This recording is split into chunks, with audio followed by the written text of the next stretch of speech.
Tonight, we're following up on U.S. Immigration and Customs Enforcement's use of new surveillance technology on immigrants in the Denver area. So for context, let's look at the types of technology ICE is using and how much it costs taxpayers. Now, these technologies include GPS, SmartLink, which is a monitoring app for phones, Voice ID, which verifies people by the sound of their voices, and VeriWatch. It's a smartwatch that tracks people's locations. More than 195,000 immigrants are wearing this technology, costing $198,000 taxpayer dollars every day. But that price tag is likely much higher. It doesn't account for things like paying technicians to set up the surveillance devices or for managing cases.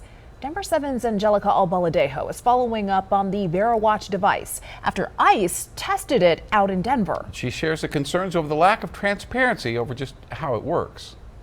This isn't your typical smartwatch. It's a surveillance device Immigration and Customs Enforcement has been testing on immigrants in Denver since May. ICE says the watch is a less obtrusive way of increasing compliance for immigrants moving through the legal process. After trying it out in Denver, ICE confirmed to Denver 7 it's expanding its use of the watch. ICE didn't publicly announce the expansion, but a Denver 7 review of data released by the agency shows in addition to the 50 immigrants wearing the watch in Denver, 50 more are testing it in Los Angeles, California. We're getting a lack of communication around the new tools that they are rolling out in timeframes that don't make sense for people to really understand what's happening. Anaya Robinson works with the ACLU of Colorado. He worries ICE is rolling out the new technology without involving communities. They have a responsibility to explain to community members what it is, how it works, why they're using it, and what they are doing with that data,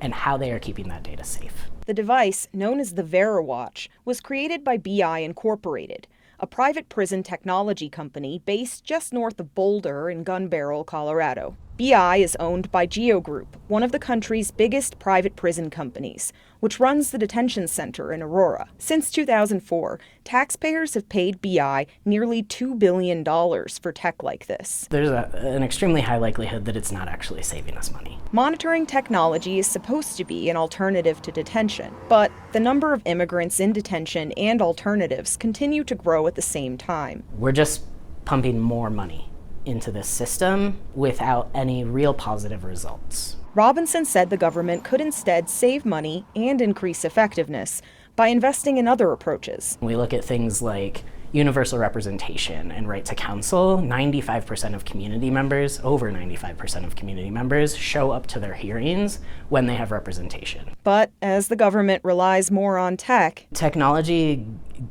gives allowability to constant surveillance, right, of all of us. Reporting from Denver, I'm Angelica Albaladejo for Denver 7. Digging deeper into the issue of immigration detention, when running for president, Joe Biden pledged to end for-profit immigration detention. The Biden-Harris 2020 campaign website said, quote, "End for-profit detention centers. No business should profit from the suffering of desperate people fleeing violence."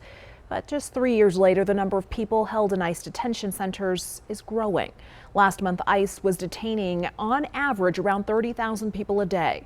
That's double from when the president first took office, according to data from Syracuse University. Under the Trump administration, 81% of people detained were held by private prison corporations. That number has increased under Biden. As of July, it's up to 91%.